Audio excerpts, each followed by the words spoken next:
welcome to the Chronicles of Nania, a nanny resource podcast made for nannies by me, a nanny. I am your host, Martha Reddick, and this week we are going to be talking about gun safety. And to do that, I have brought on Elizabeth Henshin. Hello. Hi. How are you? I'm wonderful. Thanks for having me. Thank you so much for your willingness to do this with me. Before we get into the subject matter at hand, let's hear a little bit about your background with kids. Sure. So I am a pediatrician. So I did all of my training in Chicago, and during my residency, I was involved in an outpatient clinic. So I saw patients from when they were born to when they were 18, 19 years old, doing annual well-child checks and sick visits. But now I'm a practicing hospitalist. So I see patients who are sick enough to be admitted to the hospital. So that's my main exposure to kids. I also have a 3-year-old son. So as I'm kind of discovering the overlap between my professional and my personal life, there are some certain areas of interest that I've really discovered, and gun violence is one of those. And one of the nice things about being a pediatrician is we have a wonderfully supportive community in the American Academy of Pediatrics, and they do a lot of wonderful advocacy work and work on gun control and identifying other partners that where they have goals of just keeping children as safe as possible is now one of my passions. Yeah, that's lovely. And something that, I tell my nanny kids all the time, they can repeat this all the time because I say it often, is what's my number one job as your nanny? And they always go, to keep us safe. And so that is why I wanted to talk to you about this, because I think our goals are the same, and that's to keep kids safe. Absolutely. And so, but I love that you're coming at it from a place of more expertise and background in this particular subject than I am. Though I have, as I do with all of my episodes, done some research because I am a nerd and I love research. That's wonderful. So until recently, I never used to, when I was interviewing or going over to a house with children, I never asked, is there a gun in the house? But now I ask all the time because of the increase in gun violence in our country lately.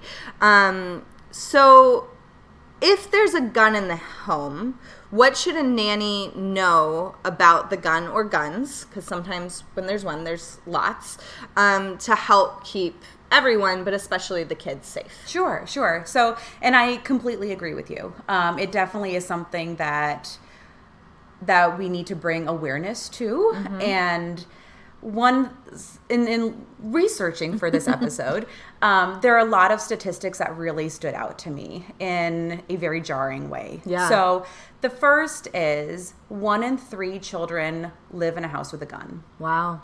So you really should, to be on the safe side, assume that you are going into a house that has a weapon in it. Right.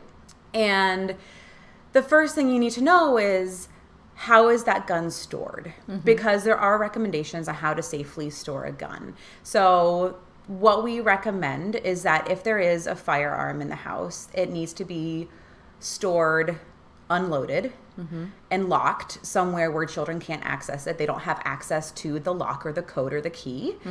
The ammunition needs to be stored separately from it and locked in its own compartment. So that is the safest way to store a gun. Right. So as a nanny who will be spending time in that house and taking care of children in that house, you need to know, how is that gun stored? And is it stored safely?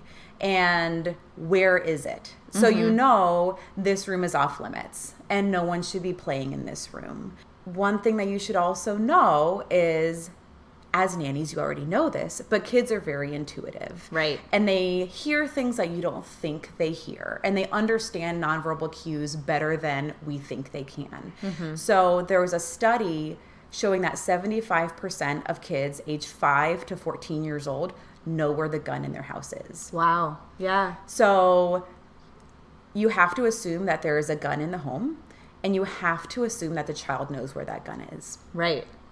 So if you can make those assumptions, then you're at least setting yourself up to be as safe as you possibly can working somewhere where there is a gun in the home. Right. And also, those statistics say to me that if, as the nanny, you don't know where the gun is, or if there's a gun, you know less than the child Right. that you are taking care of, which is problematic, Right. I think. Not to say there's lots of ways that children know more than we do in certain subjects. But in this particular one, because it has to do with safety, the child should not have more knowledge Right. of this than you do. So part of your job is to keep kids safe. So part of your job is to know if and where the gun is. And going in with an assumption that there is a gun, I think, is a really good way to make sure that you do know. Right. And I think you also, unfortunately, have to assume that the gun is not stored properly. Right. Because if you think about it, studies have shown that the number one reason for urban and suburban gun ownership is self-protection. Right. So if you're in a rural environment, it's mostly for recreational hunting purposes. Mm-hmm. But if you're in a suburb or a city and you feel like you need a gun in order to keep yourself safe, recognizing that if there is a home invasion, that you need to unlock a gun, unlock the ammunition, load the gun before you are personally threatened, that's a lot of steps to go through, which is why most guns are not stored properly. And most of them are stored loaded or unlocked. Right. Yeah. On that, just a thought, and I'll try to look this up and post it on the Facebook, but there was this initiative that a dog shelter would buy your gun and then put $100 towards a dog, because a dog is much better at keeping your family safe than a gun is, statistically. Is. So just thinking about that, not to say that you're going in to change the minds of the parents that you work for, but for your own knowledge, a dog is way better at keeping your family safe and not hurting you Right. or your children Right. than a gun is. Right. And I think, and there are statistics that back you up. And there are statistics that say that having a firearm in your house increases the risk of someone committing suicide by 4 times. And having a gun in the home increases the incident of the people in the house being shot or killed by that gun by 4 to 10 times. Right. So whatever your personal belief on guns and their role in your life and your community is, the statistics do show that just the simple presence of having a gun in your house makes you more likely to be a victim of violence. Right. And a lot of times it's not intentional violence. So toddlers get into everything. I've seen a toddler get through a child's lock. The baby that I was nannying the other day was chewing on the child lock.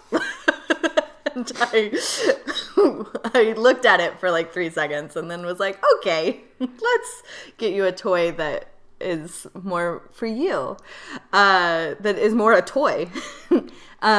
So toddlers get into everything and they do it faster than you think they will. And I know any nanny that's worked with toddlers will tell you that. And so what we talked about, the safest way to store a gun, but how can you, if you are working in a house where a gun is not stored in a safe way, how can you have that conversation with the parents, making it clear that you are trying to keep the kids as safe as possible? Sure.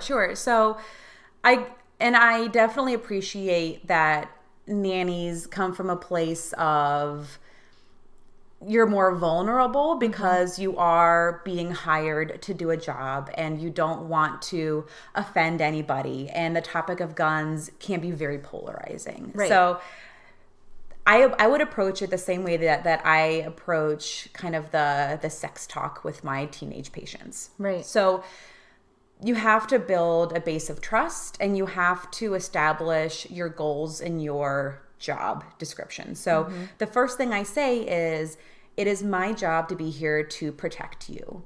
And I can't do my job unless I know kind of what is going on in your life. Right. And once you've established that, you're really just there to protect the child. And as a nanny, it is my job to keep your child as safe as I possibly can.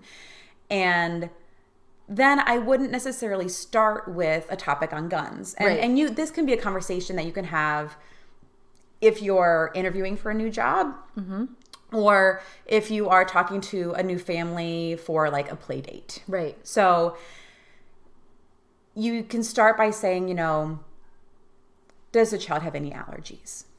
Are there any emergency medications that I need to know about, like an EpiPen or an albuterol inhaler? Are there dogs?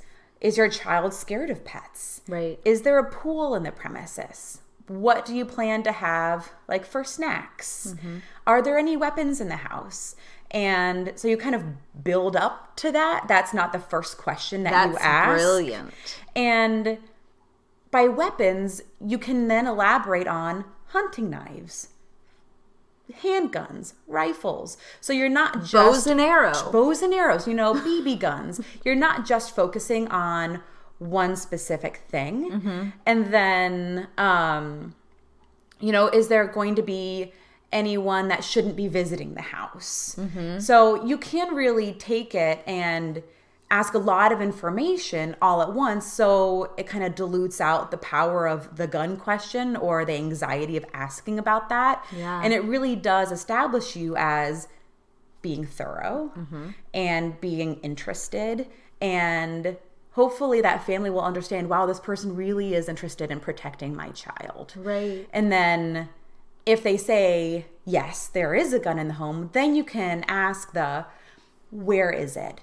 Is it stored, loaded, unloaded? Because then at least they'll recognize that you know what you're talking about. Right. And you can have that calm demeanor where you're not coming off as being judgmental. And you can even say, and if they say something about, yeah, it's loaded, but it's in the top drawer of our bedroom and he never goes in there, so you'll be fine. You can always say, I'm not that comfortable with that setup because I've seen kids get into those top drawers even with the best parental supervision. Right. And so could we maybe store it separately from its ammunition and store it unloaded? Or depending on your comfort with that situation, because that may still be very difficult to give some pushback. But also remember, you have to weigh your discomfort with that situation with the fact that you could be saving that child's life. Right. And I do think that, at least for me personally, I get a lot of strength from protecting a child versus asking for something personally. So a pay raise is a lot harder for me to ask than a safety issue for a kid, and especially I have worked with so many kids with allergies. So that conversation, because I've had it so many times, I'm very good at it. Right. And it's a conversation that, because I personally have allergies, that I wasn't as comfortable before because it was for me versus for a child. I'm a lot more strict when it comes to protecting a child. So I think a similar line of thinking of, I'm not doing this for me, I'm doing this for the child, is helpful. You're the advocate. Right. Yes. And I think that will help any nannies that are feeling hesitant. Sure. But want to have this conversation. Also, what I heard you say about kind of sandwiching the gun question in the middle of other questions is a similar premise to one that we've talked about of the compliment sandwich. Sure. And so if you've listened to that episode, it's way back. I think it's working with difficult parents, or difficult topics to discuss with parents. It's way back. I'll list it. But if you are talking to a parent about a difficult topic like this, sandwiching it between things that are more comfortable or positive is a great way to continue that conversation. Yes. Without anyone raising their hackles. Yeah. Lovely. That was great. Thank you. You did talk about kind of unintentional injuries, right, from firearms, and I probably wouldn't throw statistics in a parent's face because that's just going to make them be defensive, but I do have statistics. That's great. On unintentional gun deaths. And when we talk about statistics of gun deaths, and I don't have gun injuries, but we talk about suicide, homicide, and unintentional deaths. And hopefully you all would never be in the position where you would be in a situation of family violence. Right. And so usually you would be mostly concerned about the unintentional injuries from a fast and crafty toddler. Yes. So there is a wonderful website that is put on by the CDC, and it is the National Violence Death Reporting System. And you can Google it, and it shows you statistics on leading causes of death from all different states, from injuries, suicide, homicide, not just guns. Right. But it's really the best cumulative data that we have. Okay. And so I looked at unintentional deaths just from the most recent data they had on the website. So that was from 2015 to 2016. And during that year, there were 122 unintentional deaths from firearms from kids 0 to 14 years old. So if you think of the number 122 unintentional deaths, 61 of those were kids 0 to 4. Wow. And we know that a child 3 years old is strong enough to pull the trigger on a handgun. So, which really touched home with me because my son just turned 3 this last week. Right. So understanding that our perceptions of what a child can do, what they can reach, how creative they can be in order to get to that top cabinet where they think there might be some candy, we tend to downplay their abilities. Right. And so a statistic like this really opened my eyes because when you look at the data of older kids, so kids 5 to 9, 10 to 14, they definitely have fewer unintentional deaths than the 0 to 4-year-olds. So that is definitely a vulnerable population that you need to be aware of. On the other hand, it also showed kids 15 to 19. In kids 15 to 19 years old, there were 105 deaths. Wow. Unintentional gun deaths. So this isn't homicide. This isn't suicide. These are kids that should know better that still end up killing usually a sibling or a friend because they are playing with a gun. So unfortunately, data has shown that gun violence prevention education programs for kids are not successful. So even the kids that you feel should know better aren't immune from this kind of violence. Right. And it is so interesting because in that 15 to 19 you said, and please correct me if I'm wrong, but their prefrontal cortex isn't as developed. Right. So the thinking through of consequences isn't the same as an adult thinking through a situation. Right. And it's also because their prefrontal cortex is not as well developed, they're also likely engaging in more high-risk behaviors. Right. They do have that feeling of invincibility, which definitely gets them into trouble, especially when there are firearms involved. Right. And that is a very important stage of development, but it needs to be done safely. Right. risky behavior is important. I'm in a grad school program for family counseling, and so I do know that risky behavior, if you don't do it at all, that's also bad for you, developmentally speaking. But knowing that in a house with a gun it's different, and that those numbers are very sad. And then back to the toddlers, because that's more the age that we're likely to work with. Although we have lots of nannies work with older kids, they're house managers and in charge of, kids' busy schedules. I'm impressed sometimes and scared sometimes with how busy kids are, knowing that I was also very busy.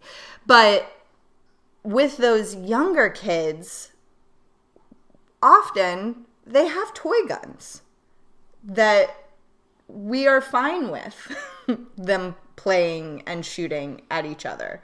So understanding that their sense of play is also the same thing that could lead to accidental gun death. Right. And I think that's really hard because it's so ingrained in our culture to play cops and robbers or Avengers or whatever it may be and have a Nerf gun or a water gun. And it's hard to say no child should play with a water gun because it's imitating violent behavior. Right. It's a hot day in the summer, kids are going to play with water guns. But I think it's also important to tell them, there are restrictions in what you can do. So with water guns, like, don't shoot people in the face. Like, this is something that could hurt somebody. So don't shoot them in the face. And I think it's also, I don't know. I think if you have a child that's playing with a toy gun, depending on the age of the child, it can be worth it to sit down and have that conversation of, this could look like a real gun. Mm-hmm. And there are children who've been playing with fake guns on Halloween who've gotten injured by law enforcement because they thought the child had a real gun. Right. And so let's talk about guns, and let's talk about how in order to obtain a license for a gun, adults should have to go through rigorous training on how to use it and understanding how to store it. And even then, the people who know the most about guns, police officers, military personnel, still have accidents. Right. And so even the most well-trained people have difficulty with these firearms. And so I would almost encourage our culture to have a mind switch and change and talk about, if you're going to be playing with a toy gun that really looks like a toy gun, to pretend like you're hunting. And so shoot it at the squirrels in the backyard. Shoot it at the deer. Don't shoot it at people. Yeah. Because if you're not aiming at people, then you don't, there's not as much room for error if someone accidentally picks up a real gun and uses it as a toy gun. Right. Now, that's a great statement and philosophy to have, but I really do think that's also why we've shown that violent prevention programs don't work with kids. Right. Because you can tell kids until you're blue in the face, don't aim that gun at somebody, you could hurt them, and they're still going to sit there and aim at people and play because it's so ingrained in our culture. Right. So I think and they see it. They see it everywhere. So I think that's a culture change that I'd love to see, but it's going to be really difficult. Yes, agreed. One episode to listen to if this is making your brain churn in a fun way and you want more resources on this is The Power of Play with Danny Joe. He talks about, a stick can be a gun to a kid and to adults who have a sense of play. But that working with kids on that sense of play in a healthy way is important, and it's part of our jobs as nannies. So I agree and think that having that conversation is so important for many, many reasons. Not only safety, but also play is their work. It's the work of a child to play. And so talking to them about how they're playing and things like that are important. I always have the rule when we're playing, guns or anything violent, that I'm in charge of my own body and I don't like guns being pointed at me. And so I model that. And then kind of, depending on their age and ability, let them decide. And a lot of times, especially the younger sibling, will say, I'm in charge of my body and I don't want you to point the gun at me. And so empowering them to say that is, I think, also important. That's a wonderful phrase Yeah. for so many different reasons. But yes, and I think having an adult that models that behavior, because a lot of times it's the adults that model the roughhousing behavior. Right. And so having someone take control of their own body and how they like to be treated, and also show a little bit of that victimization, that can be really powerful to a child to say, oh my gosh, I did something that this adult is reacting to in a way that I didn't expect. Right. And that can be a wonderful lesson to learn. Yeah. Yeah. Great. So we've touched a little bit on play dates. But as kids grow older, they start going over to other houses for play dates. We talked about what a nanny can ask if they're sending their nanny kid over for a play date. But what about the conversation with the kid going to the play date? Yeah. I think again, you can have this conversation on multiple different levels and not have it be just about the gun. Right. I think it's really important to empower that child to come and talk to you if they have any safety questions or concerns. So be it about a dog that they're uncomfortable with, or a pool and they don't know how to swim, or even just feeling like they're being forced into a social situation that they don't like. Right. Or an adult that they may not feel comfortable with, or they're getting a weird vibe from. I think it's really important to really empower that child and say, I want you to tell me anytime you feel uncomfortable. And so you can make it specific about guns if you know there's going to be a gun around, and say, if you ever see little Danny playing with a gun, Right. I need you to stop and immediately go find an adult. Because it's not that child's job to discern whether it is a fake gun or a real gun. Right.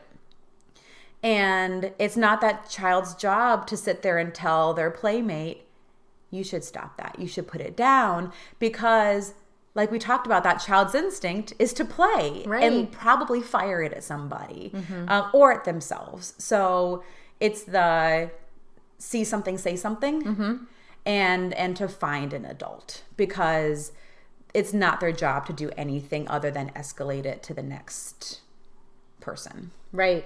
Right.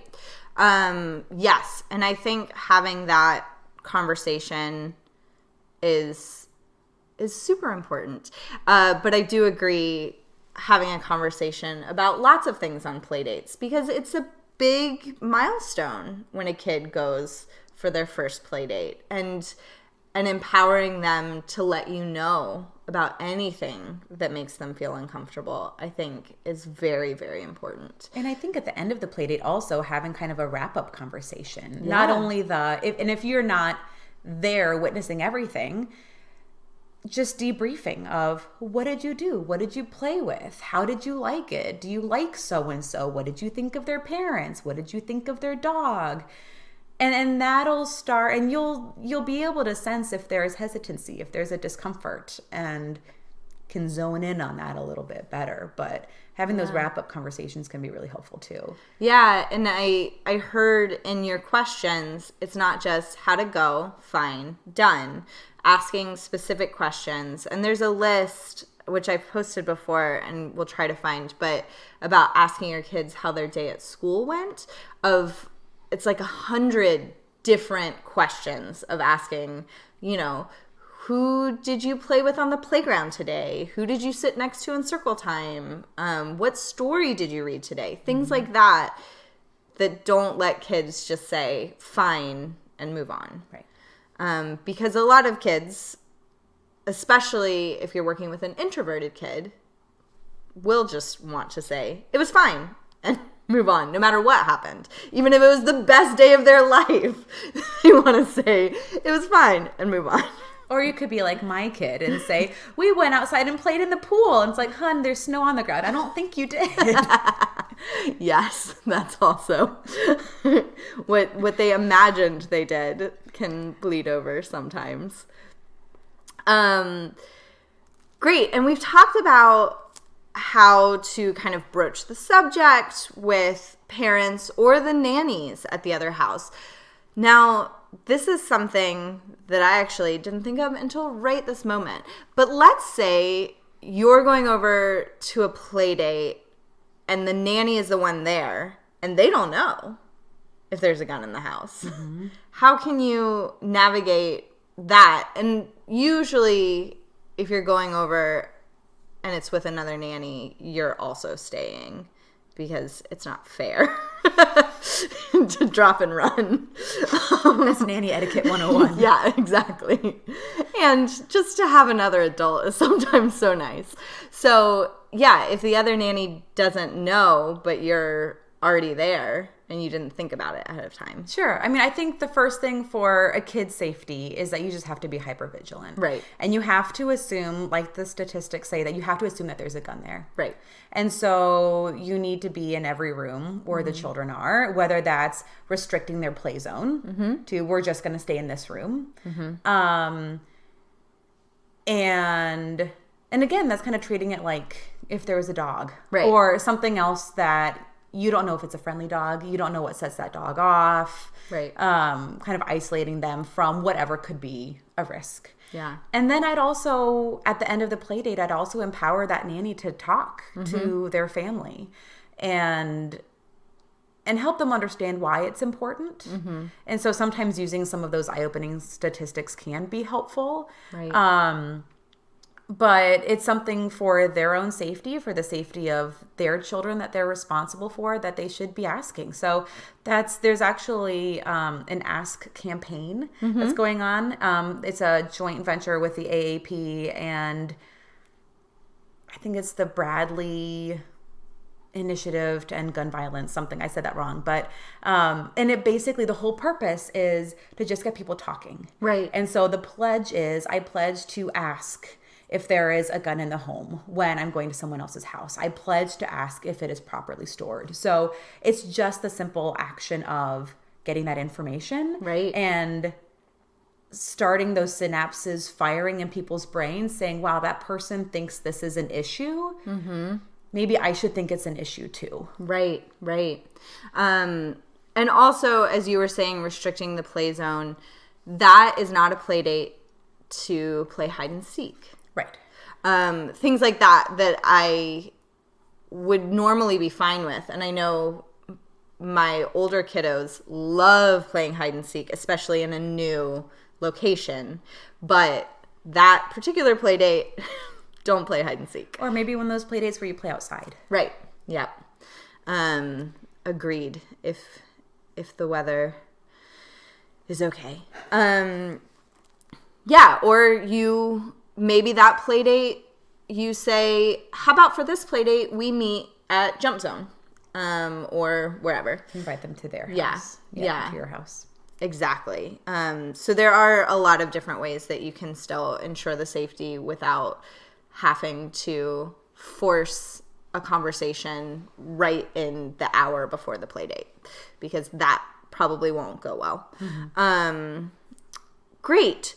When I am talking to children or adults, I often find it hard to balance effectively communicating the dangers of guns and gun violence with fear-mongering, because I don't want to fear-monger a kid. or an adult, but especially a kid. So do you have advice on how to approach this topic in a way that communicates the gravity of the situation without just creating fear for fear's sake? Sure. And I think, and that's really hard because kids also, especially the older kids, are hearing about guns all the time. Right. They're and all the over younger the kids news. are too. Yeah. Like, I think that's something to keep in mind, is that kids are not immune to this national conversation that we're having. You might think that you turn the radio off and they don't hear it, but they do, and they hear it from their friends at school, and et cetera, et cetera. Right. So I think it's important to be upfront and honest. And the first thing that I would say is no gun is safe. Mm-hmm. And even people that know how to use guns can have accidents. Right. And so at no time should they ever play with a gun. And I think it's also helpful and this can be applied to whether you're talking about guns or whether you're talking about a national tragedy that's happened. Mm-hmm. And this goes for tragedies of gun violence, natural disasters, anything. Right. What we know about communicating with kids is that as adults, we try to use vague language because we feel like that downplays the seriousness of an event and that protects children. Mm-hmm. From the children's perspective, that leaves a gray area where their imaginations take over. Right. And so from my field, it's like explaining death of a sibling to a child. Right. And if you just say, little Johnny is in heaven, that doesn't explain to them what happened. Right. And what do we do now? And where do we go from here? And they need some details to ground them. Otherwise, what they conjure in their imagination may be much worse than what actually happened.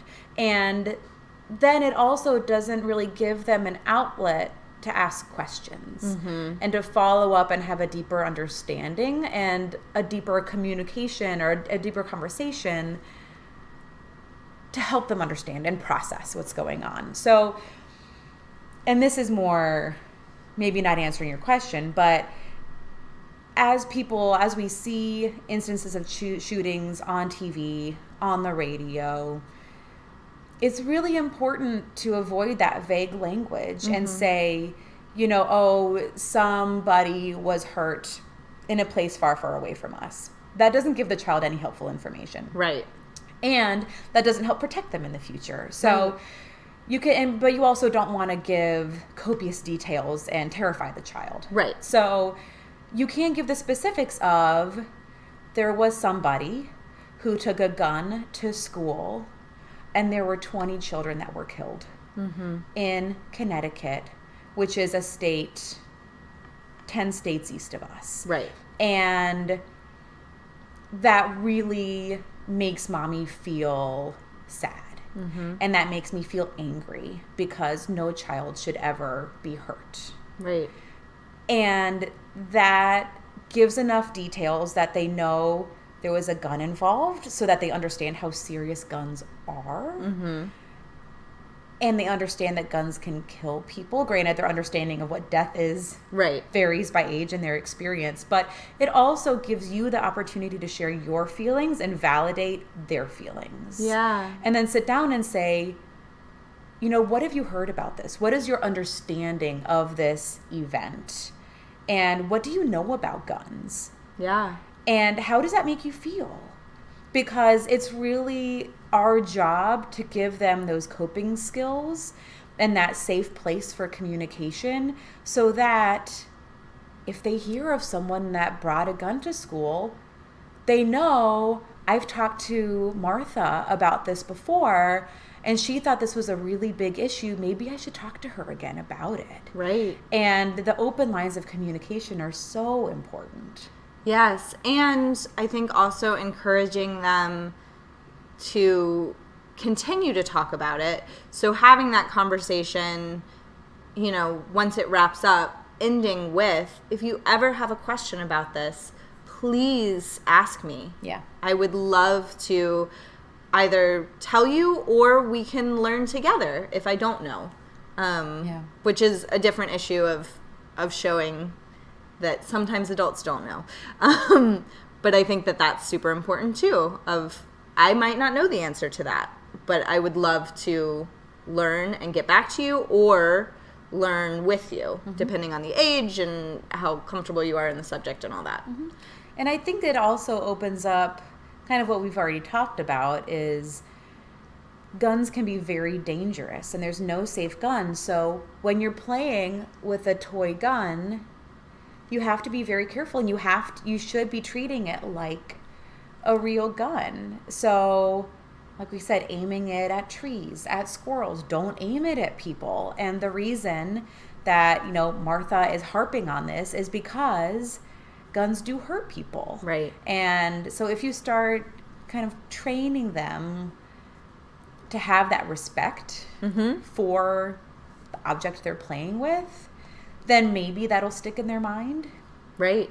It may not change their behavior, but it at least might trigger something that makes them think, wait a second, I'm doing something I shouldn't be doing. Or I'm hearing about something that is really bothering me and I need to talk to somebody about it. Yes. And I agree with you about using vague language leaves so much gray area that can potentially be more dangerous than not talking about it at all. So yes, I think being specific without fear for fear's sake. You don't have to go through what a bullet does to a body with a child. Right. That's too far. But, talking about that people did die is, I think. And knowing that, especially if you're caring for school-age children that are doing active shooter drills at school, there's no way you can come out of a drill and not be affected by that. Right. I had to just watch some video continuing education modules on what to do in the hospital if there's an active shooter. And I felt like I was traumatized for the rest of the day. And I'm an adult. Right. So I think it's important, again, just harping on that communication and asking the child, how did that make you feel? And what questions do you have? But also recognizing that when there are school shootings on TV, it personalizes it so much more because they're practicing to avoid a situation like that. So they're going to be much more attuned to the news when that does happen.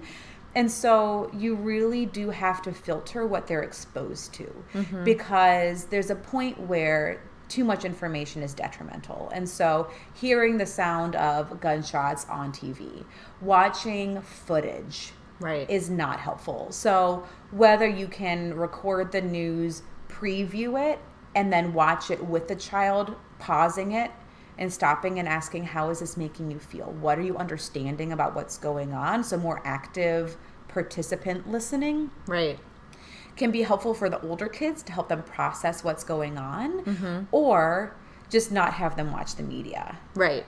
Because that's a place where you really want, you and the parent really need to be censoring what they're exposed to.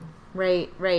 And that does remind me that, as nannies, we also are beholden to the parents and how they want this talked about with their children. So maybe talking with a parent about what conversations have you had? I would like to be a united front on this, but I don't know how you're talking with your children. So opening the door to the conversation with the parent might be your first step, and then talking with a kid. But there's also a lot of subjects that a kid will bring up that you haven't talked with a parent about beforehand. One of my favorite ways around that, especially with like the sex talk and things like that, is I would love to tell you about that, but you know who would really love to tell you about that is your parents. From a parent perspective, thanks for that. Yeah, you're welcome. But that, you know, doesn't stigmatize it. Like, no, we can't talk about that.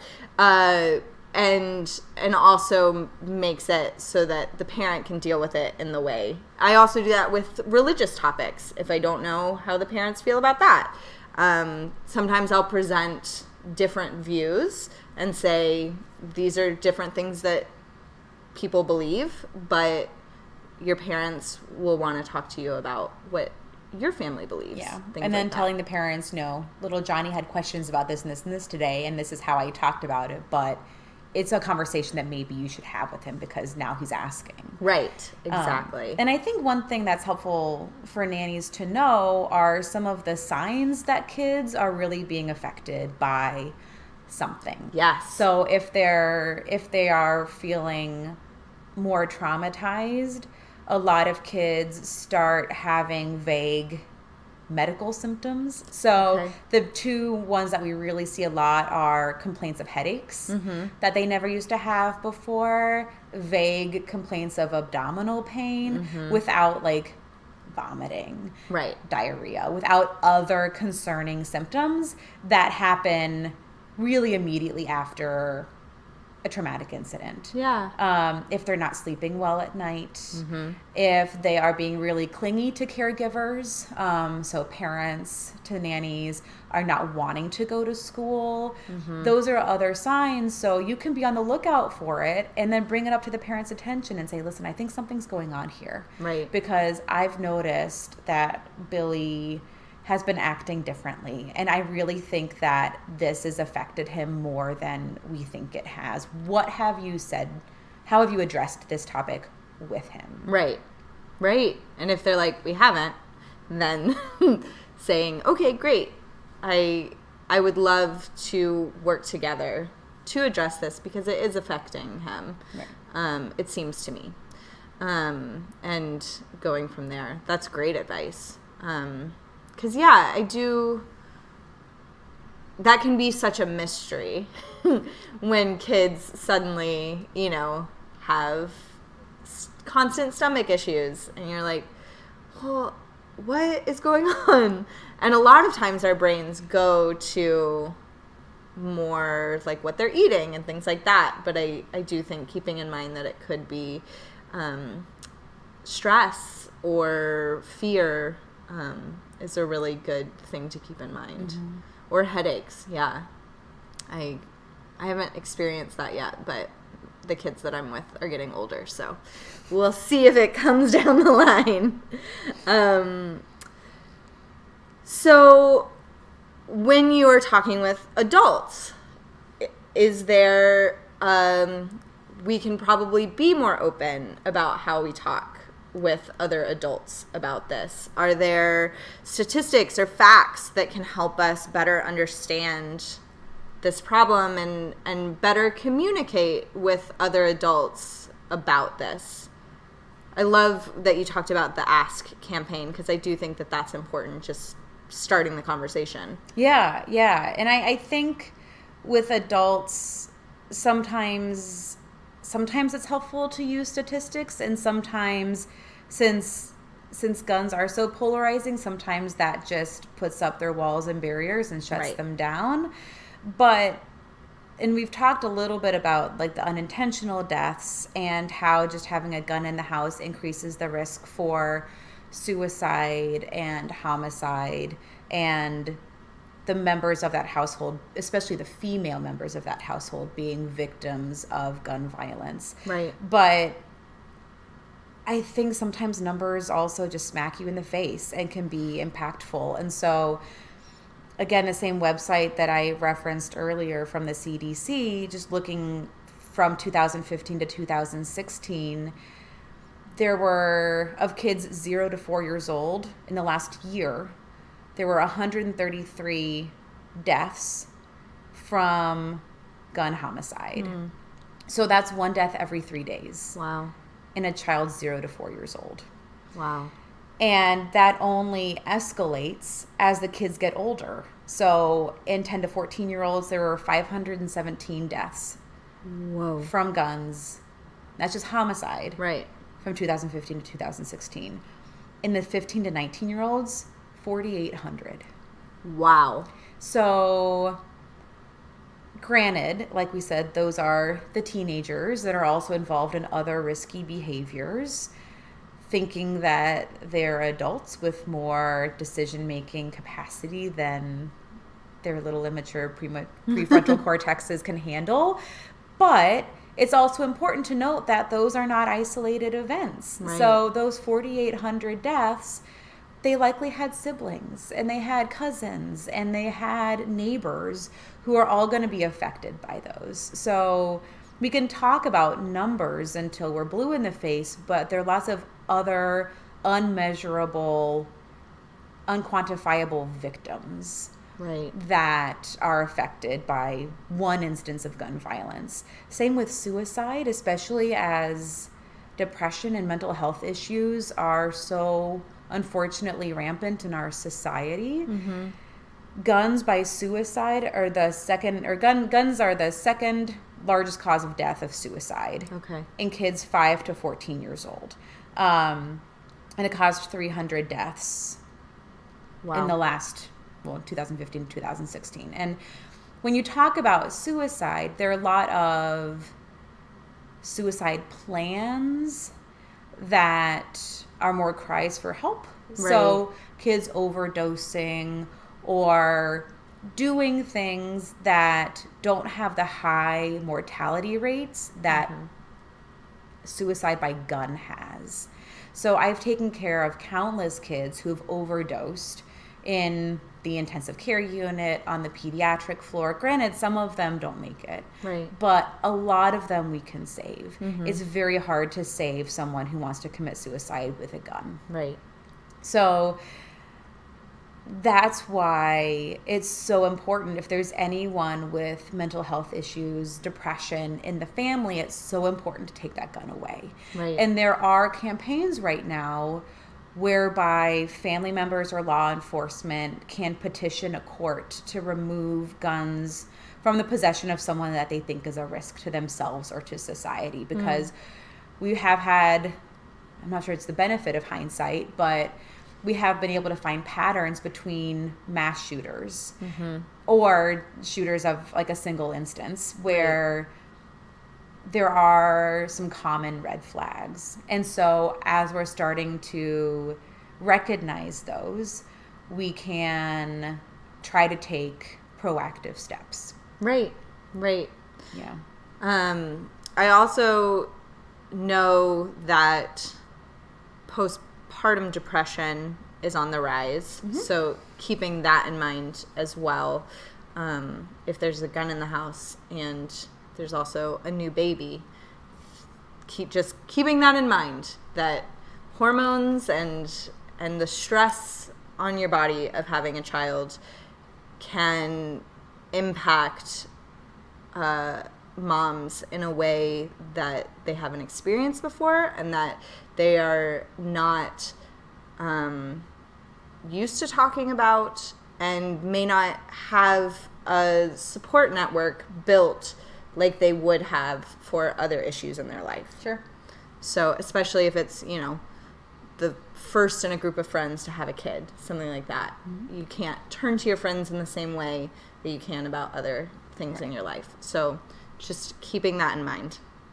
That it's not always from a place of anger.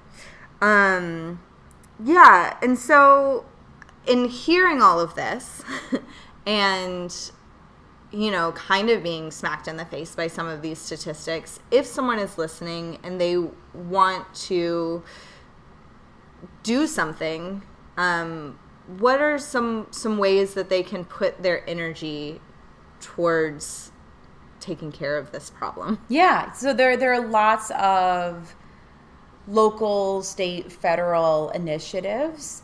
Since I'm a pediatrician, I'll first talk about the American Academy of Pediatrics. So it is the stand of the AAP that we are bipartisan, and so we will work with whoever is interested in helping us prevent child injuries and deaths from guns. Right. So there are some initiatives that have been identified, including mandatory background checks. We are physicians and we are scientists by training, and so we need data to help us determine when an intervention is effective or is not, so that we can recommend what is the best treatment for a problem.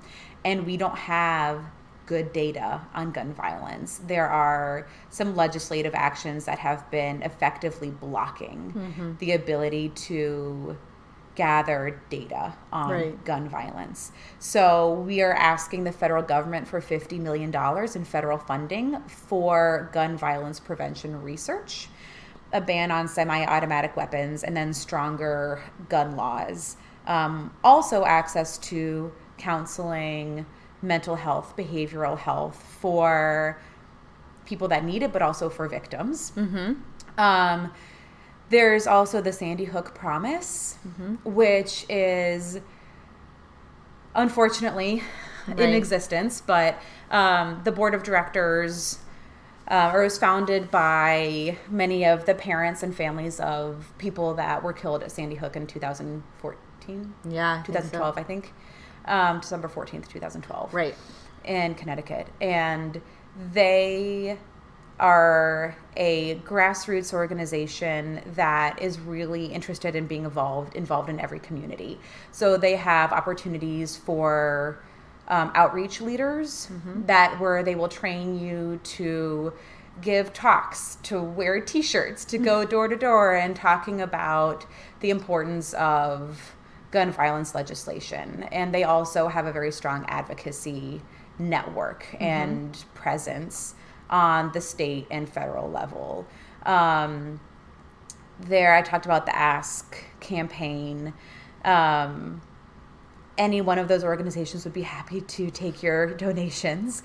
But I think also exactly what you're doing, Martha, which is talking to people and spreading the word about how we all hear about the mass shootings that happen, but there are daily and hourly instances of gun violence that go unreported. Right.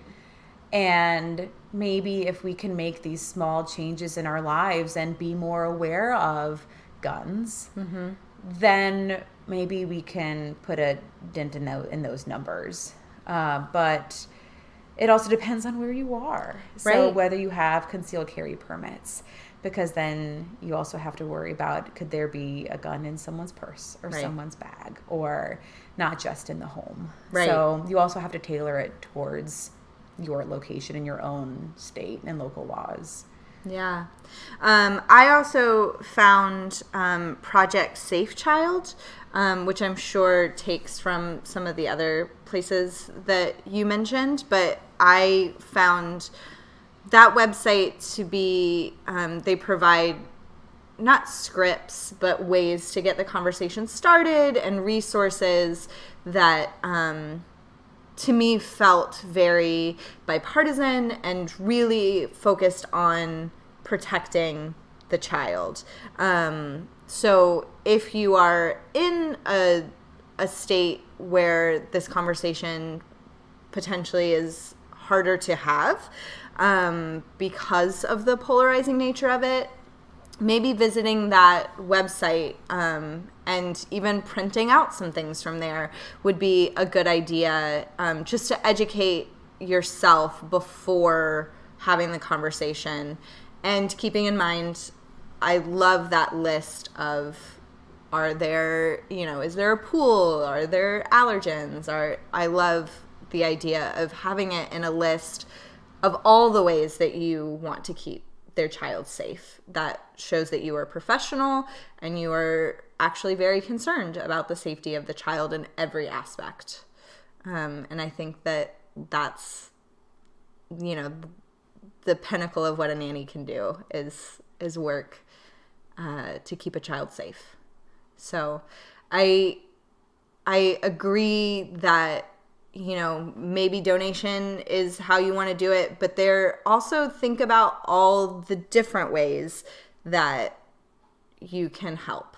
And if that is helping get the conversation started in a particular home, I think that that is an awesome way to help.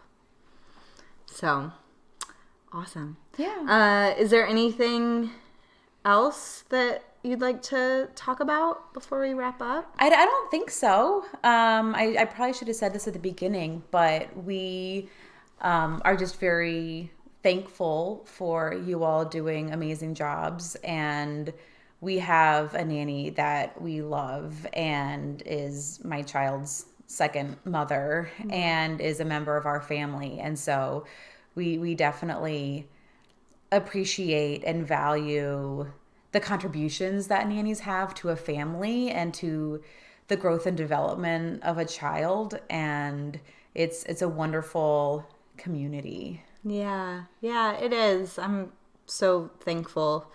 And I am inspired all the time by other nannies in my life.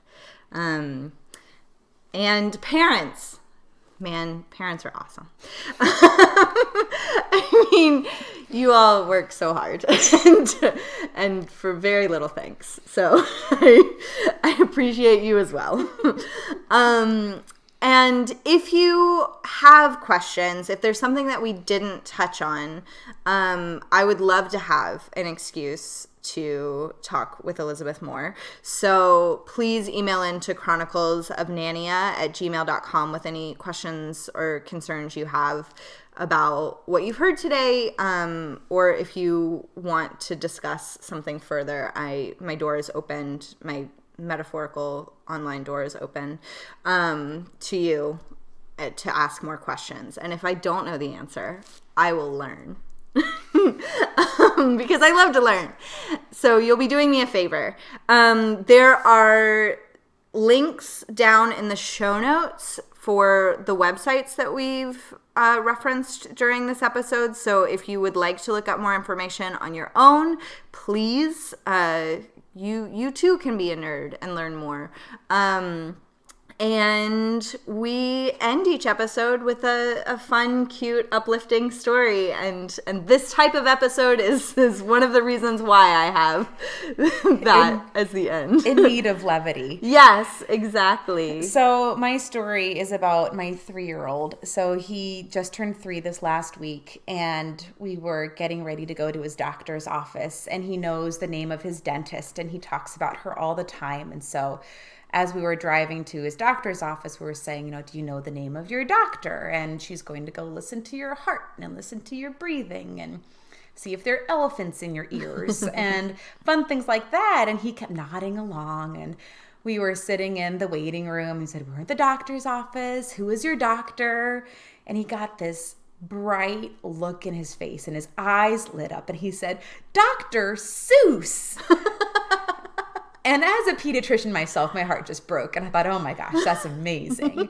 But we told his pediatrician, and she thought it was pretty incredible. So kids can say the best things, but I would love as a pediatrician to be Dr. Seuss. That would be great. Oh my gosh, that would be so great. Yes, that's such a cute story. I love that. Well, thank you so much, Elizabeth. I really appreciate you taking time to do this. Absolutely. Absolutely. Thanks for having me on. Yeah, and thank you all for listening. We'll see you in a couple weeks. Chronicles of Nania is produced and hosted by Martha Reddick. Artwork by Noni Amadan. Theme music by Brad Kemp.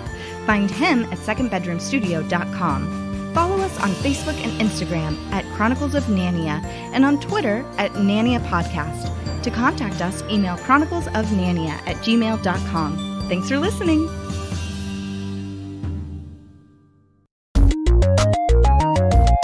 This show has been brought to you by Machine Culture.